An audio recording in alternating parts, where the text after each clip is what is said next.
Hamstring palpation. What can happen is it can start to angle, okay? So now I'm starting to find the angle whereby semitendinosus. now we're starting to get into adductor magnus territory. Okay, so it's starting to angle its way towards the proximal hamstring. Okay, that is the medial side of semimembranous. Talk it out as you do If I come back down, tendinosus. So going to the popliteal fossa, perpendicular and palpate. the If I first pull on the lateral tendon side, look, there's still a hamstring. that is medial, right here, semitendinosus, strumming in a perpendicular direction to the fiber orientation, all the way towards the origin point at the ischial tuberosity. If I were to go back distally to the semitendinosus, drop medially, we find the muscle belly of semimembranosus, continue to strum perpendicular to fiber orientation. Similarly, dropping even more medially, about halfway up the thigh, is gracilis. There is the midline. Go this way. There is the midline epimesial space. Midline This is the epimesial space, epimesial space that divides right here. medial hamstring from lateral hamstring. Medial Now, if hamstrings you look here. at this, medial Lateral hamstring is hamstrings more tubular. Okay?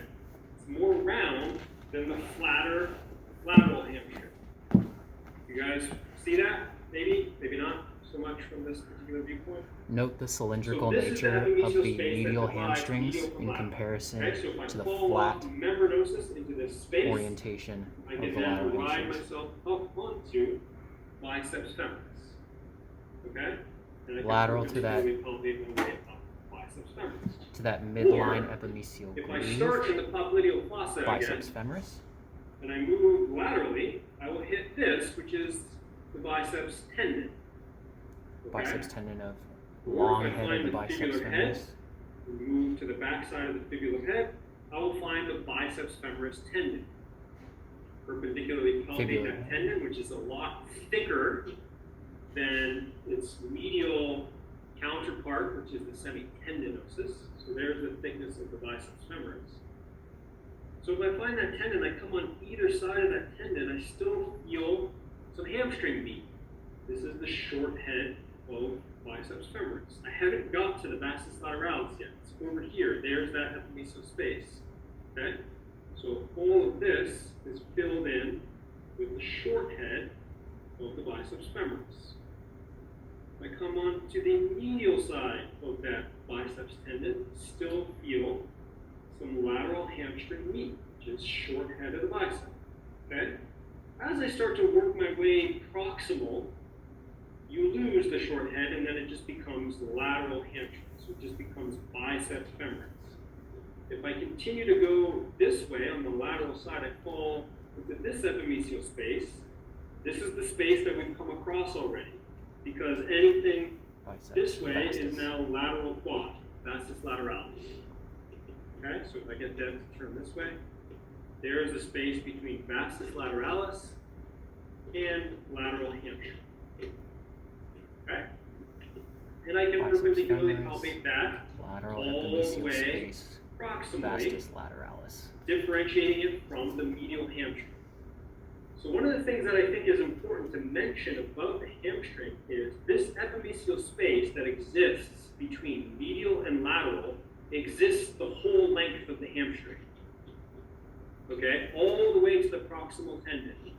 So if you start assessing hamstrings and you can't get yourself into this space, or you don't feel like this space exists, that is problematic from a hamstring perspective. So if you've ever palpated or assessed someone who has had a previous hamstring tear that wasn't appropriately rehabilitated or whatever the case may be, if you should be able to get yourself in and split the medial from the lateral hamstring, okay? Because the medial hamstring functions a little bit different than the lateral. So there has to be relative motion from medial and lateral hamstring. Even though they're the same Go ahead thing, and passively and generally extend. do the same things, they control the knee differently, okay?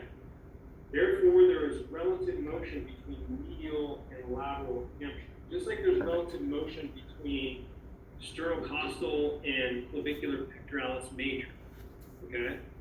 So make sure that you can feel and assess right into this epimesial space that divides medial and lateral hamstring. Still in epimesial space. Now, assessment of all this stuff, as I said, it all runs in the same direction for the most part.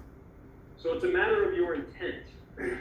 But if I'm on semitendinosis, how can I specifically create an assessment zone on tendinosis that might be different than membranosis?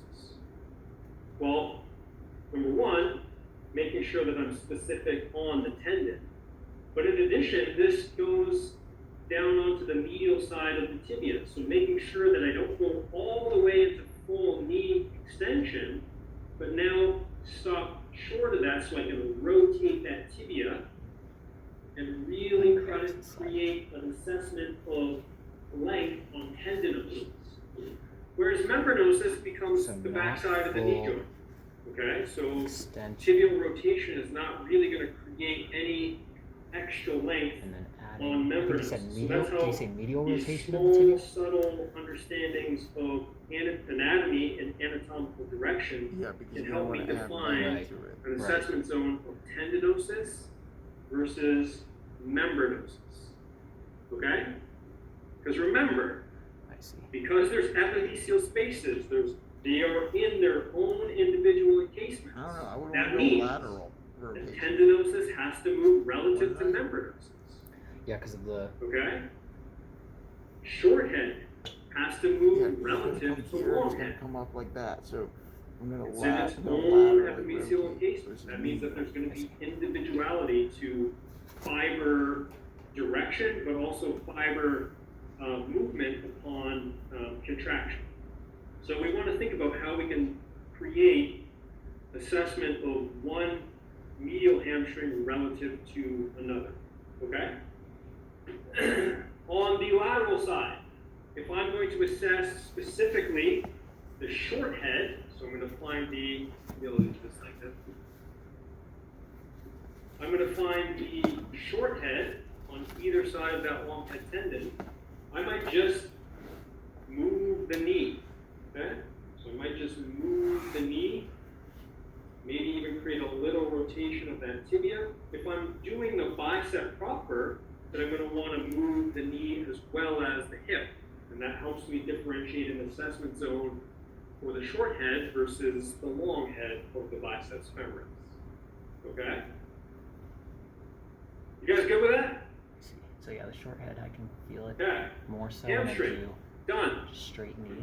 If I move and have it on the long head as well and go through hip flexion, I feel more tension through Questions? long than I do. Probably not.